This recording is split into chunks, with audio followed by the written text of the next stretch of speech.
Kritiker feiern, Studios hoffen und dann? Autsch, die Zahlen stimmen nicht. Heute schauen wir uns 10 Filme an, die cineastisch glänzen, aber an den Kinokassen überraschend untergingen. Warum ist das passiert? Marketing, Timing, Zielgruppe? Und warum lohnen sie sich trotzdem? Los geht's!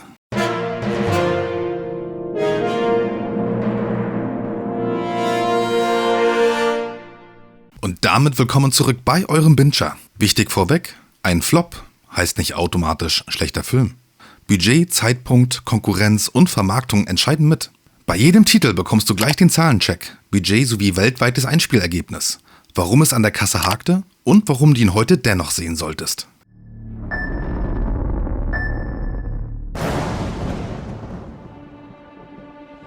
What are we looking at here, Mr. Manley? This is no meteor. Warner vermarktete den Film verhalten und uneinheitlich. Viele hielten ihn für reinen Kinderkram, obwohl die Themen Paranoia, Empathie, Abrüstung reifer sind. Dazu ein Start, der im US-Sommer unterging.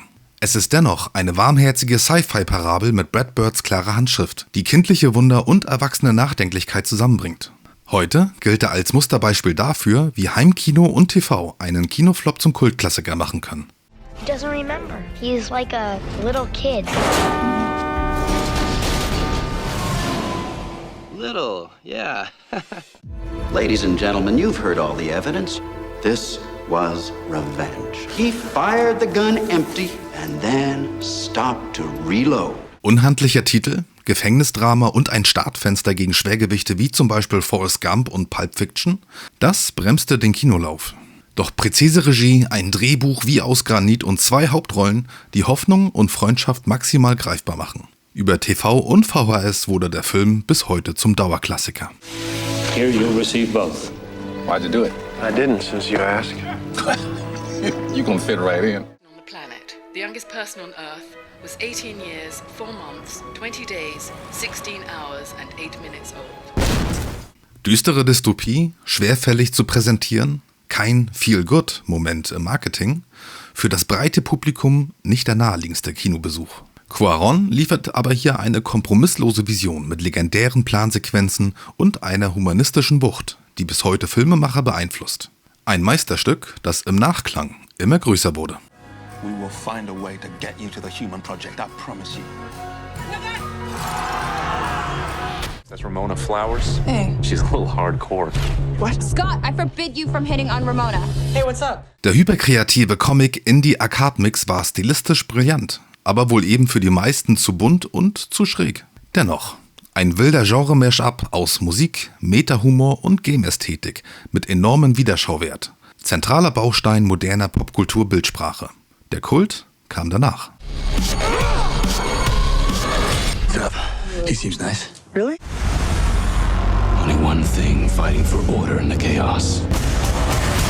Altlasten-Image der 90er-Version, unglücklicher 3D-Fokus durch zu wenig 2D-Kopien und Marketing ohne klares Profil. Trotzdem kompromissloser stylischer Actioner mit Karl Urban als Antihelden, geradlinige Mission, harscher Look, prädestiniert für Kult im Heimkino. Nicht umsonst sind bis heute die Stimmen nach einer Fortsetzung nicht verstummt. Wobei ich bis heute nach wie vor Team Sylvester bin. I want him dead. We're gonna have to go through him. Rookie, you ready? You're a private investigator? My profession is very complicated, okay? It's nuanced. That's a lot of blood. 70er Jahre Buddy-Komödie mit R-Rating. Großartig, aber eben kein Familienkino. Startete gegen familienfreundliche Ware und blieb unter dem Radar.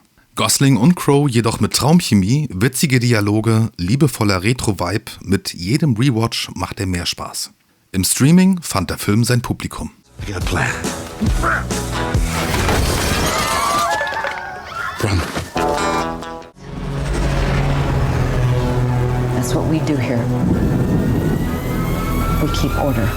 Lang, konzentriert, erwachsenes Sci-Fi ohne große Aha-Momente. Und ein Budget, das ein gigantisches Einspielergebnis verlangte. Aber insgesamt ein audiovisuelles Ereignis. Deakins Kamera, Weltdesign und Mut zur Ruhe.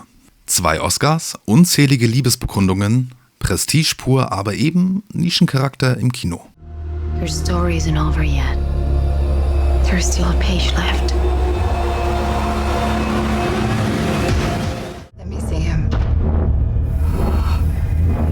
extremely ill. You have to tell me where he was, what he was doing. It was his decision to go in. Unverkäuflich hieß es intern. Kryptische, philosophische Sci-Fi. Außerhalb der USA ging es vielerorts erst gar nicht ins Kino. Entsprechend wenig Boxoffice. Doch hypnotische Bilder, existenzielle Ideen, ein Ensemble, das das Unheimliche spürbar macht. Ein Film, der nachhallt und in Diskussionen wächst. It's destroying everything. It's not destroying. It's making something new.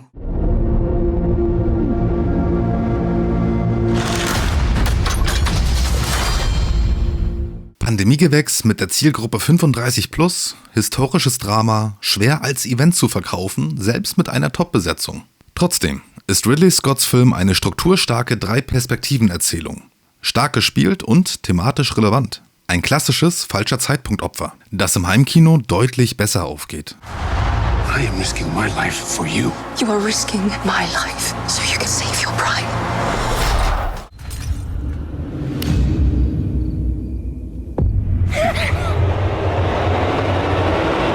Überfülltes Release-Fenster am 4. Juli, Konkurrenz mit massiver Familienstrahlkraft. Die Positionierung wirkte blasser, als die Namen Spielberg und Disney vermuten ließen. Im Kern aber eine warmherzige, märchenhafte Spielberg-Eleganz mit poetischen Schauplätzen.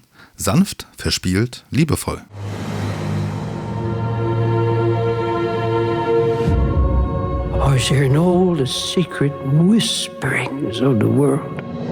Was haben alle gemeinsam? Vermarktung, Timing, Konkurrenz, Ton und Budgethöhe. Ein Teil dieser Filme brauchte schlicht Zeit. Heimkino, Streaming und Mundpropaganda. Das zeigt auch, Box Office misst, ob ein Film damals als Produkt funktioniert hat, nicht ob er heute als Kunstwerk zählt. Welcher Film ist im Kino an dir vorbeigezogen und hat dich dann zu Hause trotzdem umgehauen? Und welche Titel fehlen deiner Meinung nach in dieser Liste? Ab damit in die Kommentare. Das war's von mir und diesem Video. Und wenn du möchtest, sehen wir uns im nächsten Video.